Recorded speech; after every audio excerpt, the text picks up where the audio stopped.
قاری حنیف صاحب ملتانوی رحمہ اللہ کے تمام بیانات اور اسلامک معلومات اور شرعی مسائل کے لیے ہمارے چینل قیس علی خان کو سبسکرائب کریں۔ ویڈیو کو زیادہ سے زیادہ لائک اور شیئر کریں۔ معزز سامعین، محترم حاضرین، آپ کی اس بستی میں پہلی مرتبہ حاضری کا اتفاق ہے۔ قریبی چشتیہ میں آپ حضرات بار بار سنتے رہے ہوں گے، یہاں کے دوستوں کا اصرار تھا۔ اللہ تبارک و تعالیٰ جل شانہ نے محض اپنے فضل و کرم سے مجھے بھی پہنچا دیا اور آپ کو بھی بلوا لیا۔ بس یوں دامن پھیلا کے بیٹھیے کہ اللہ پاک اس بیٹھنے کو قبول فرمائے۔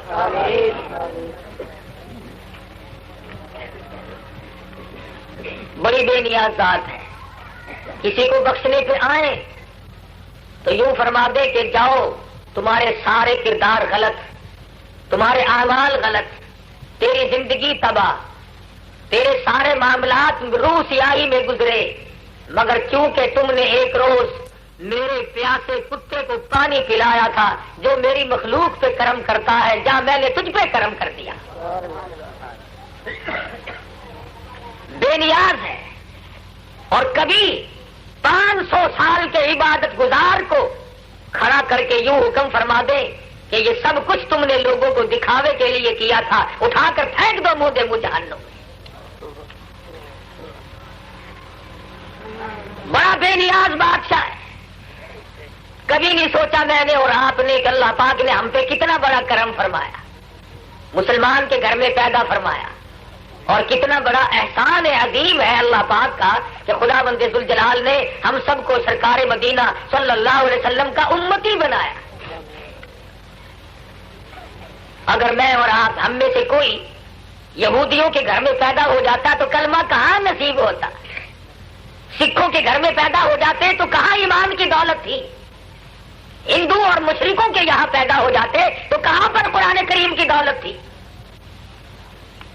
اس کا احسان عظیم ہے کہ اس نے ہم سب کو لا الہ الا اللہ محمد الرسول اللہ صلی اللہ علیہ وسلم نصیب فرمایا، اور دعا فرماؤ اللہ پاک مرتے وقت بھی کلمہ نصیب فرما دے۔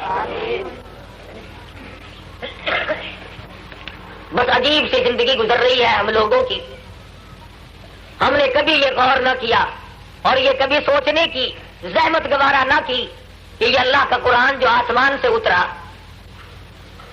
کیسے آیا، کیوں آیا، کس لیے آیا، کن کے پاس آیا۔ خدا بند ذوالجلال نے عرش عظیم سے یہ رحمت کی بارش کس کی ذات اقدس پر برسائی۔ سارے جہان کے مسلمانوں کا یہ عقیدہ ہے کہ اگر سرکار دو عالم صلی اللہ علیہ وسلم دنیا میں تشریف نہ لاتے، نہ یہ زمین، نہ آسمان، نہ لوح قلم، نہ شجر حجر، دنیا کی کوئی چیز نہ ہوتی اگر محبوب دو عالم دنیا میں نہ لاتے۔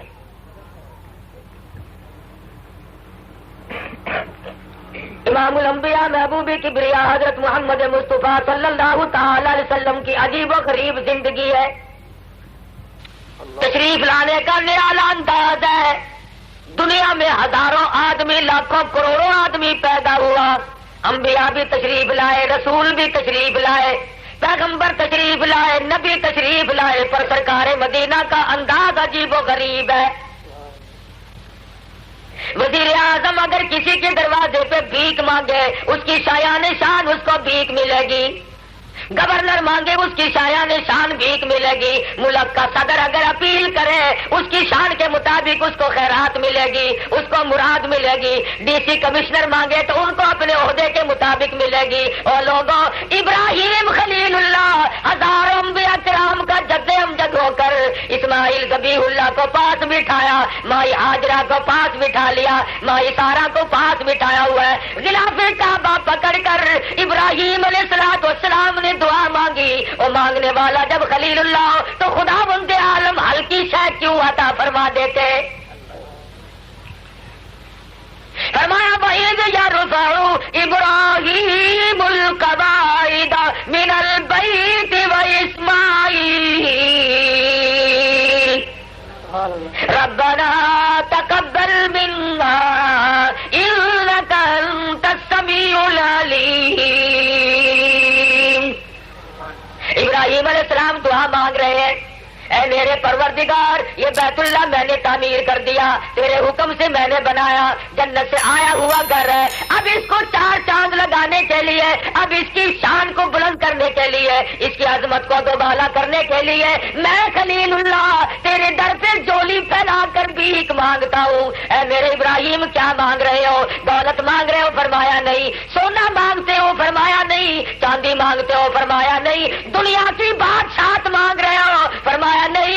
پھر اور کیا مانگنے لگے ہو؟ فرمایا ربنا وبعث فیہم رسول، اور میرے مالک اور زمین و آسمان کے پیدا کرنے والے، میں تیری حضور میں تیری بارگاہ میں ایک پیغمبر مانگتا ہوں، ایک رسول مانگتا ہوں۔ اے میرے خلیل وہ کیسا رسول ہونا چاہیے؟ آپ بھی تو رسول ہے، آپ بھی تو پیغمبر ہے، یہ تیرا بیٹا بھی اسماعیل ذبیح اللہ پیغمبر ہے، تیرے اور بھی ہزاروں تیری نسل میں نبی کریم صلی اللہ علیہ وسلم سے پہلے تشریف لائیں گے اور لا رہے ہیں، اور کیا مانگ رہے ہو؟ فرمایا ہے میرے مولا آج میری دعا کا انوکھا انداز ہے، میں تو وہ پیغمبر مانگ رہا ہوں یتلو علیہم آیاتک، میں ایسا رسول تجھ سے مانگ رہا ہوں جو آیتوں کی تلاوت کیا کرے، جو لوگوں کے دلوں کو دانائی کی باتیں سکھایا کرے، حکمت کی تعلیم دیا کرے، وَيُزَكِّيهِمْ ان کے دلوں کے روگ کو صاف کر دیا کرے، إِنَّكَ أَنْتَ الْعَزِيزُ الْحَكِيمُ، میں مانگنے والا تو دینے والا اللہ تبارک و تعالی حضور فرماتے ہیں میں اپنے جد امجد ابراہیم خلیل اللہ کی دعا کا ثمرہ انوکھے انداز میں تشریف لائے۔ سیدہ آمنہ خاتون رضی اللہ تعالیٰ عنہ کہتی ہیں اللہ اللہ کن کن چیزوں کی طرف آپ کو لے جاؤں؟ حضرت عبداللہ حضور کے والد ماجد بازار سے گزر رہے ہیں، ایک یہودی عورت کی نظر پڑی، وہ کہنے لگی عبداللہ مجھ سے شادی کر لو۔ حضرت عبداللہ نظریں جھکائے ہوئے گزر گئے۔ کچھ دنوں کے بعد اسی عورت کی پھر حضرت عبداللہ پر نظر پڑی تو کہنے لگی عبداللہ اس دن جو میں نے تم سے کہا تھا شادی کے لیے شاید تم نے یہ سمجھا ہوگا کہ میں کوئی بازاری عورت ہوں، تم نے یہی خیال کیا ہوگا نا کہ ہاں؟ کہنے لگی نہیں یہ بات نہ تھی۔ کیا اور کیا بات تھی؟ کہتی ہے میں اپنی توریت میں امام الانبیاء محبوب کبریا حضرت محمد مصطفیٰ صلی اللہ علیہ وسلم آخر الزمان پیغمبر کی جو نشانیاں پڑھتی ہوں، ان کے ماں باپ کی جو نشانیاں پڑھتی ہوں، تیری پیشانی گواہی دے رہی تھی کہ یہ اس آخر الزمان پیغمبر کا باپ بننے والا ہے۔ میری تمنا تھی، میری آرزو تھی، میری حسرت تھی کہ مجھے اللہ پاک قبول کر لے، میں اس محبوب دو عالم کی والدہ بن جاؤں۔ اور کہنے لگی آج میں آپ سے شادی کرنے کو تیار نہیں۔ کیوں؟ اس لیے تیری پیشانی میں اس دن جو نور چمک رہا تھا، اس دن جو نشانی اور علامت مظہر تھی، گواہی دے رہی تھی، اب وہ امانت تم کسی کے سپرد کر چکے ہو، لہذا میں اب شادی کرنے کو تیار نہیں۔ اشارہ اس طرف ہے کہ آپ سرکار مدینہ اپنی اماں کے پیٹ کے اندر شکم مادر میں قیام پذیر ہے۔ ابو طالب نے سرکار دو عالم صلی اللہ علیہ وسلم کو ساتھ لیا، 8 سال کی عمر شریف ہے حضور کی، تجارت کے لیے چلا، راستے میں ایک راہب کی نظر پڑی، پہچان گیا، کہنے لگا قافلے والوں آج سب کی دعوت میرے یہاں۔ کہ راہب نے بیچ میں کھڑے ہو کر چاروں طرف کا جائزہ لیا اور کہنے لگا وہ بچہ کدھر ہے؟ ابو طالب کہنے لگا اس کو ہم نے سامان کے پاس بٹھا دیا، ہم بڑے بڑے سب دعوت کھانے کے لیے آ گئے۔ راہب کہنے لگا قسم ہے رب کبریا کی، اصل میں دعوت تو انہی کی ہے، تم تو ان کا سب صدقہ کھانے آئے ہو، اصل دعوت تو میں نے انہی کی ہے اور ان کو چھوڑا ہے۔ تو بلوایا حضور صلی اللہ علیہ وسلم کو سامنے بٹھا کر اپنی توریت کھولی اور ابو طالب سے پوچھا بتا تمہارا یہ کیا لگتا ہے بچہ رشتے میں؟ تو کہنے لگا ہادا ابنی، یہ میرا بیٹا ہے۔ ورق پلٹ کر کہنے لگا جھوٹ بولتے ہو تم، اس کے باپ نہیں ہو سکتے، تجھے کیسے پتا؟ کہنے لگا میری توریت میں آخر الزمان پیغمبر کے بعد کا پورا حلیہ لکھا ہوا ہے، پیغمبر کا بھی حلیہ موجود ہے، یہ آخر الزمان بننے والا پیغمبر ہے، اس کا باپ کوئی اور ہے، تم ان کے والد نہیں ہو سکتے۔ کہنے لگے ابو طالب کہ میں ان کا چچا ہوں۔ ورقہ پلٹ کر کہنے لگا بالکل سچ کہتے ہو، تم اس کے چچا ہو سکتے ہو۔ میں نے یہ بات آپ کو کس لیے سنائی؟ او لوگوں، جس نبی کے والدہ والد، جس نبی کے چچے تائے، جس نبی کا اپنا حلیہ انجیل زبور تورات میں موجود ہو، دنیا میں تشریف لانے سے پہلے نقشے آ گئے ہو، آج اس نبی کی عظمت ہمارے دلوں میں کیوں نہیں؟ پھر وہ نبی کریم صلی اللہ تعالی وسلم نے 13 سال مکی زندگی میں گزارے، اتنے پریشان حالات میں گزارے، اتنی تکلیفوں میں گزارے، آج آدمی اس کا تصور بھی نہیں کر سکتا۔ 13 برس میں رات دن میں ایک دن بھی ایسا نہیں، ایک وقت بھی ایسا نہیں محبوب دو عالم نے پیٹ بھر کے کھانا کھایا، ایک رات ایسی نہیں چین اور سکون کے ساتھ آپ نے آرام فرمایا ہو۔ اپنی پریشانی مسلمان جو بنتے جاتے ہیں غلاموں کی پریشانی، ارے اور تو کیا ہوگا؟ ابو لہب اپنے بت کی، اپنے بنائے ہوئے معبود کی قسم کھا کر کہتا ہے کہ میں نے جتنی مخالفت مجھے اکیلے نے کی اتنی سارا مکہ نہ کر سکا۔ سرکار مدینہ فرماتے ہیں کہ اور تو اور رہے، میرے سر سے پیر تک جسم کا کوئی حصہ ایسا نہیں جہاں پہ سگے چچے کے ہاتھ کا پتھر نہ لگا ہو، کوئی مقام ایسا نہیں، کوئی جگہ ایسی نہیں جہاں پہ ابو لہب کے ہاتھ کا پتھر نہ لگا۔ اور کس طریقے کا دکھ اٹھائے، پہاڑ کے ایک درے میں تشریف فرما ہے، اکیلے ہیں، پریشان سے بیٹھے ہیں۔ ابو جہل سامنے سے آ کر کہنے لگا کیا نئی نئی باتیں یہاں بیٹھ کر سوچ رہے ہو؟ میرے آقا نے کوئی جواب نہ دیا، سامنے کھڑا ہو کر رحمت والے تاج نبوت والے سر میں پتھر دے مارا،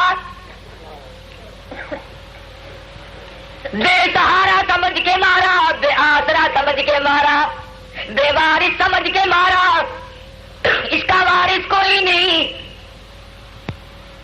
خون کی دھار چھوٹی، فوارا لہو کا چھوٹا دور جا کے پڑا۔ ایک عورت نے پہاڑ کی چوٹی پر کھڑی ہو کر آواز دی، او مکے کے ہاشمی ہو، او قریشی ہو، تم کہاں گئے؟ عبداللہ کے یتیم کو مار ڈالا۔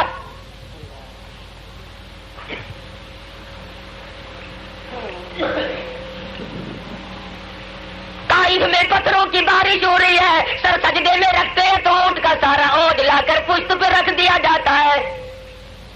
اور اس پر بھی بس نہیں، اگر اللہ تبارک و تعالیٰ کا اور دنیا آ کر کے بیت اللہ میں شرک کرتی تھی، انہوں نے معبود بنا کر کے رکھے ہوئے تھے، میرے آقا نے حرم محترم میں بیت اللہ میں خدا کے گھر میں آ کر قرآن مجید کی 2 آیات پڑھ دی، سارا مکہ اکٹھا ہو گیا اور ساروں نے آ کر کے سرکار مدینہ کا گھیرا دے لیا۔ اور ابو بکر فرماتے ہیں مجھے کوئی خبر نہ تھی، مجھے کوئی اطلاع نہ تھی، میں اچانک حرم محترم کی طرف بڑھتا چلا گیا، میں نے سمجھا قبائل آپس میں لڑے جھگڑے ہوں گے، آپس میں فتنہ فساد کرتے ہوں گے، لیکن جب میں قریب پہنچا، مجمع میں پہنچا، میری آنکھوں نے دیکھا سرکار مدینہ صلی اللہ علیہ وسلم کے گلے میں ایک ظالم نے کپڑا ڈال کر اتنے بل چڑھائے، اتنے بت چڑھائے کہ نبوت کی آنکھیں باہر آ گئی۔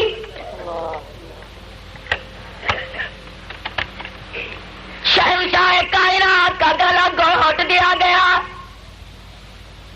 صدیق اکبر نے بچانے کی کوشش کی اور فرمایا لوگوں نہ مارو، خدا کا پیغمبر ہے، میں تمہارا نقصان چکا دوں گا، تمہارا کسی نے کیا بگاڑا ہے کس جرم کی پیدائش میں مارتے ہو؟ اور لوگوں کعبہ سب کا ہے، بیت اللہ سب کا ہے، انہوں نے بھی اگر یہاں آ کر قدم رکھ دیا تو تمہیں کیا تکلیف ہوئی؟ فرماتے ہیں میرے بچاتے بچاتے ایک ظالم نے آگے بڑھ کر حضور کے گلے میں کپڑا ڈال کر اتنا زور سے جھٹکا مارا، حضور کے منہ مبارک میں جھاگ آ گئے۔ اور کلمہ پڑھنے والے مسلمان تو کہاں بیٹھا ہے؟ اس دین کی وجہ سے، اس قرآن کی وجہ سے، اس اسلام کی وجہ سے کالی کملی والے کا گلا گھونٹ دیا گیا اور جھٹکے مارے گئے۔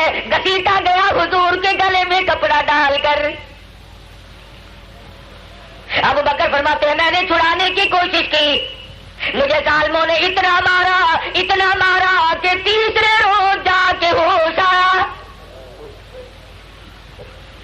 چھڑانے والا کوئی نہیں، بچانے والا کوئی نہیں، سارے دشمن، دولت مند ایک طرف ہے، سردار ایک طرف ہے، قبائل کے خاندان کے بڑے چودھری ایک طرف ہے، امام الانبیاء کی ذات گرامی ایک طرف ہے۔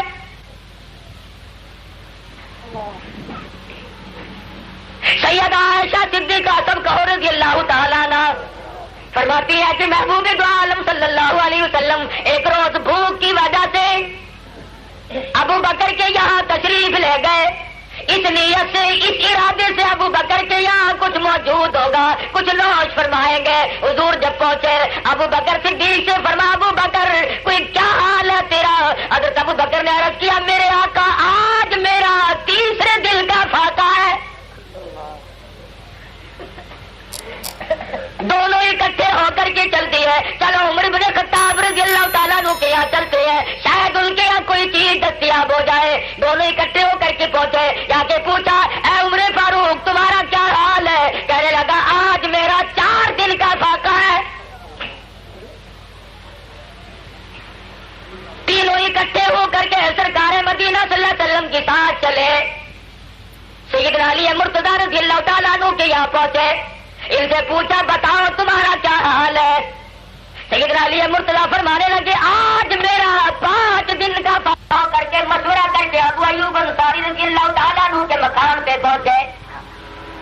پتا چلا کہ ابو ایوب انصاری مکان پہ تشریف نہیں رکھتے، صحابیوں نے کہلوا دیا اگر وہ موجود نہیں، گھر والا موجود نہیں تو گھر والی موجود ہے، کہاں میرا مقدر کے شہنشاہ کائنات تشریف لائے، میں خدمت گزاروں گی، میں خدمت کروں گی۔ لے کر کے کہنے لگی ہے میرے آقا اگر وہ گھر والا گھر پہ موجود نہیں، گھر والی میں موجود ہوں، میرا کہاں مقدر، کہاں میرا نصیبہ؟ سرکار مدینہ میرے گھر پہ تشریف لائے ہیں، آپ تشریف رکھے، میں کچھ خاطر مدارات کروں گی۔ کس انداز کی مائی ہوگی، کتنے خوش نصیب مائی ہوگی جس نے امام الانبیاء کا 3 دن کا، ابو بکر عمر فاروق علی مرتضیٰ کا کئی دن کا فاقہ کھلوایا۔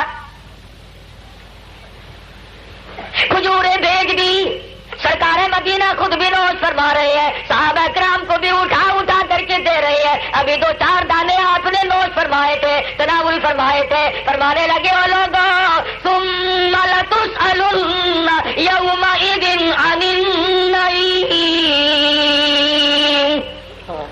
اللہ پاک نے کتنا بڑا کرم کیا، اس اتنے بڑے کھانے کا قیامت میں حساب و کتاب دینا پڑے گا۔ ان کھجوروں کا خوجہ توڑ کر لے آئے، کاٹ کر لے آئے اور سامنے لا کر کے رکھ دیا۔ سرکار مدینہ صلی اللہ علیہ وسلم نے نوش فرمانا شروع کر دیا، صحابہ کرام نے بھی کھانی شروع کر دی۔ اتنی دیر میں ابو ایوب انصاری روٹی اور سالن لے کر کے حاضر خدمت ہو گئے۔ سرکار مدینہ صلی اللہ علیہ وسلم نے ایک روٹی لی اور اس سے سالن رکھا اور آپ دیدہ ہو کے فرمایا ابو ایوب جلدی کر، میری فاطمہ میری ساتھ آج 5 دن کا فاقہ رکھے بیٹھی ہے۔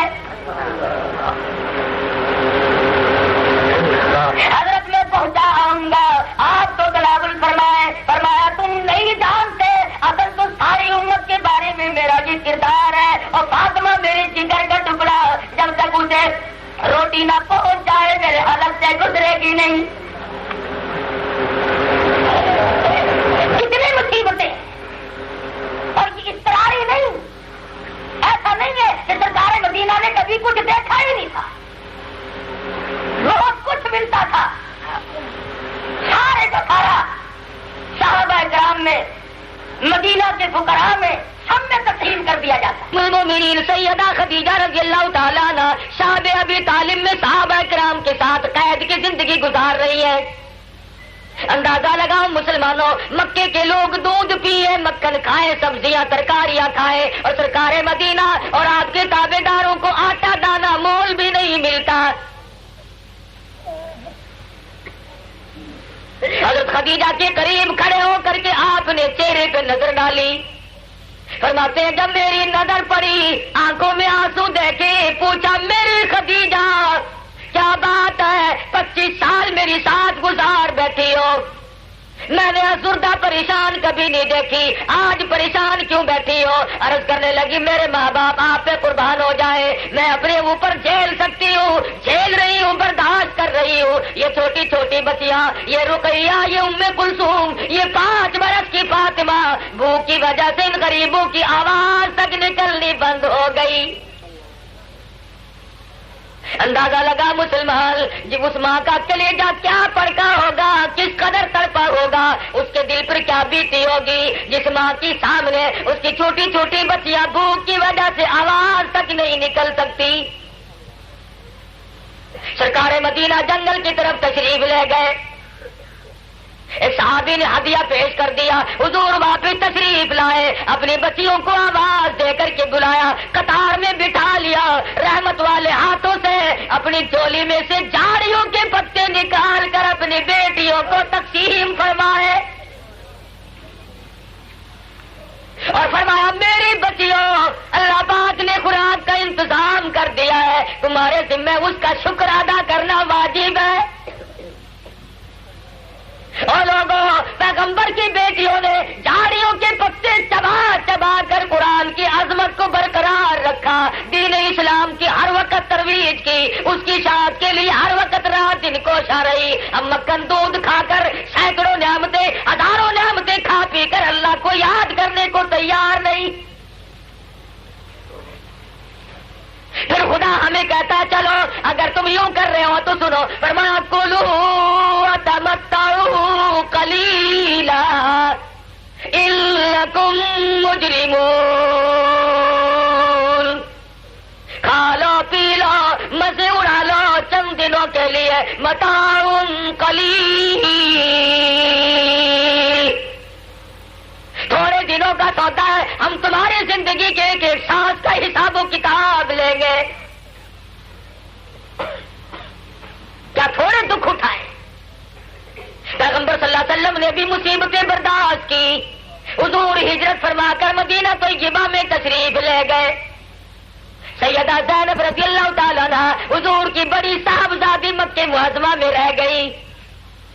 اندازہ لگا اس پیغمبر کی بیٹی کے کردار کا، اس کے حالات کا، حضور کے چلے جانے کے بعد، ہجرت فرما جانے کے بعد گلی گلی میں پوچھتی پھرتی ہے، اے محلے کی عورتوں، او مائیوں، جس کا میں نے آٹا دینا ہو وہ اپنا آٹا وصول کر لے، جس کی میں نے سوئی دینی ہو مجھ سے لے لے، جس کا میں نے دھاگا دینا ہو مجھ سے لے لے، میں اپنے ابا کے پاس مدینے میں جانا چاہتی ہوں، کل یوں کوئی نہ کہے کالے کملے والے کی بیٹی بے ایمانی کر کے چلی گئی۔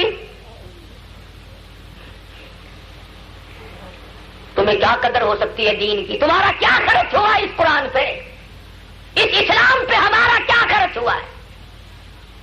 ان سے جا کے پوچھو، اللہ پاک آپ سب کو حج بیت اللہ کی سعادت نصیب فرمائے۔ ارے جاؤ میدان تنعیم کی ذرات سے جا کے پوچھو، مکے کی گلیوں سے پوچھو، در و دیوار سے پوچھو، مکے کے در و دیوار اور وہاں کے ذرات سے پوچھو، پہاڑوں کی چٹانوں سے پوچھو کہ سرکار مدینہ کے غلاموں کے ساتھ یہاں کیا بنی تھی،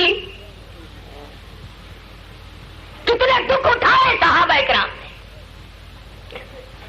حضرت زینب رضی اللہ تعالیٰ عنہ رات کے وقت میں، اور لوگوں کالی کملی والے کی عزت ہے، خاشمی خاندان کی آبرو ہے، قریش کی آبرو ہے، رات کے وقت اپنے دیور کے ساتھ ہجرت کر کے مکے سے باہر نکل آئی۔ مکے کے رئیس لوگ، لوفر قسم کے لوگ آ کر کے زینب کا گھیرا ڈال لیا۔ دیور نے کہا بھی صحیح ہو لوگوں، نہ مارو، کالی کملی والے کی آبرو ہے، نہ چھیڑو، نہ پریشان کرو، ہاشمی خاندان کی آبرو ہے، امام الانبیاء کی بیٹی ہے، سرکار مدینہ کی صاحبزادی ہے، کچھ نہ کہو۔ جتنا بچانے کی کوشش کی ظالم اتنا ہی بڑھتے چلے گئے۔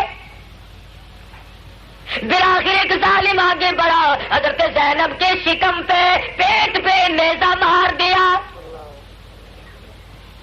اندازہ لگا مسلمانہ، پیغمبر کی بیٹی کے کلیجے پہ کیا بیتی ہوگی، کیا اس کے